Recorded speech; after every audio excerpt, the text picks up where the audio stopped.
So I joined the AITC in year 11. Like I've been to 6 different schools now. And the trade college, really, the community there was the best. It was the best. We're all there for the same reason. In a lot of different schools, you've got your little different groups. And as much as you know everybody somewhat, at the trade college, you're all there for the same reason. And it's, to get a QCE, to go through, to get an apprenticeship and get qualified at the end of the day. And that was the whole goal. You want to be in the trades. You all want to try and succeed. And that really does sort of pull and bind people together. I learned that the details matter. Sweeping in the corners of the workshop, organising things, organising whatever it is. It could be, your tools, it could be supplies, it could be the office. Those details matter. The biggest hurdle was trying to keep my head above water and concentrate on the end goal. You really need to know exactly where you're going. Seeing that where I was going to go is what got me through those hard times, yeah. People ask me, what's your secret sauce? How do you get 95 to 100% of young people to pass, the Queensland senior education? I still have principals say to me, that is just crap. We just don't believe you. And I honestly say, we do it by starting with the young person's beliefs. So I remember the first day I was at a desk and I just looked up a builder and I rang him. And I said, hi mate, my name is Mark Hands and I want to build an independent school for industry. And he basically swore me off the planet. And I thought, if I listen to enough of the problem, we can come up with a solution. And if we solve this thing's going to work. The education sector was split into 95% of people saying, you'll never do it. QCAA won't let you do it. Non-state schools won't let you do it. And then I had these 5% of people who'd meet me in the corridors afterwards and they'd say, psst, keep going. Young people, they were saying, I desperately want to finish school, but I hate Shakespeare. The difficulty of being independent is that you got ignored by everyone. So people would say, oh, that's really nice. And you'd ask them for help and it'd just go silent. So if you can just have a look in there. If you can imagine, that was just, that had a fish and chip shop down the back, and then it had tables out the front.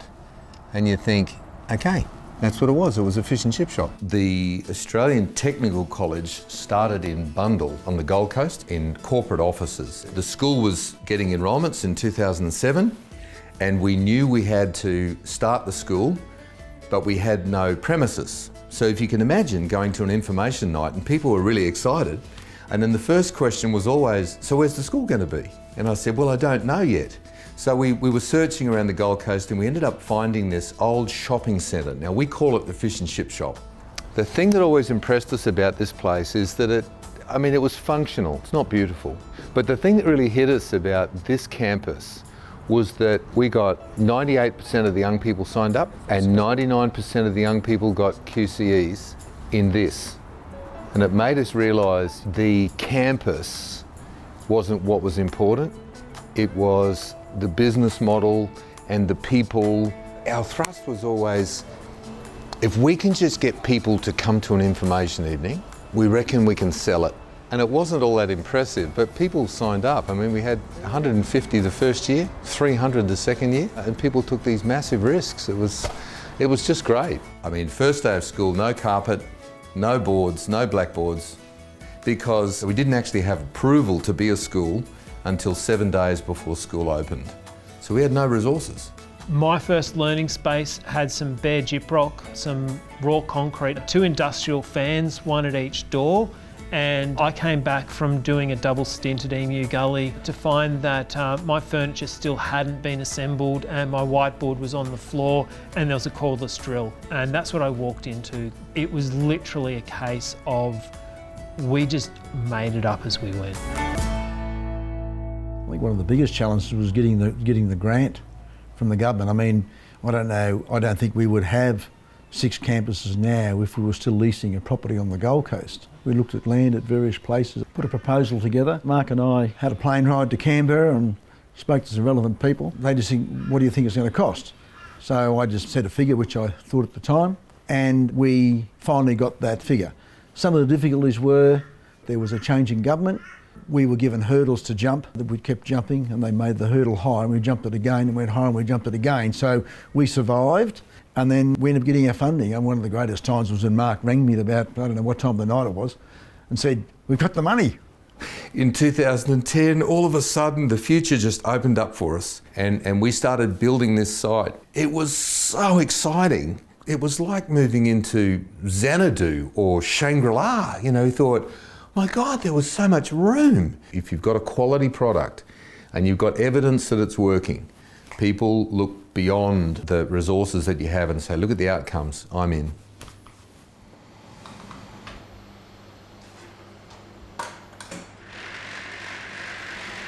It was interesting because it didn't look like a normal school.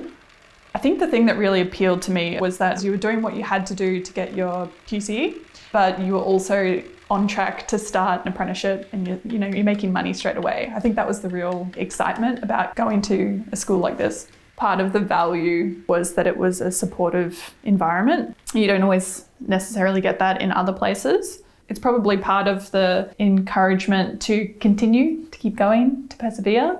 I went back to a 10-year reunion. The school then found out about my business that I have. And of course, they've been so incredibly supportive.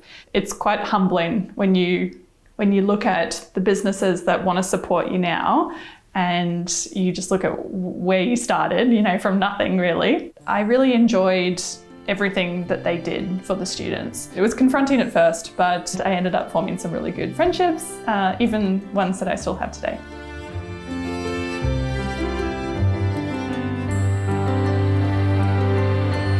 A 150 young people turned up on that first day. In an fish and chip shop, here's a school started by industry leaders with one goal, to serve industry outcomes. And that we could say to industry, these young people will be the best. And we could say to those young people who turned up, to every one of them, you are intelligent, you are smart, you are valuable. And we knew we could say to parents, people will employ them. Let's walk together. Let's speak the same language. Let's have the same values and just watch. It starts with beliefs. And that's quite confronting to young people. But the AITC, we don't have long. We've only got them for 3 years. We need to get them employed in 18 months. They're marathon runners. And in their present school, it's a 100-metre race. And so they come last or second last, and they get told, you're not a good runner. But they are. They're just in the wrong race.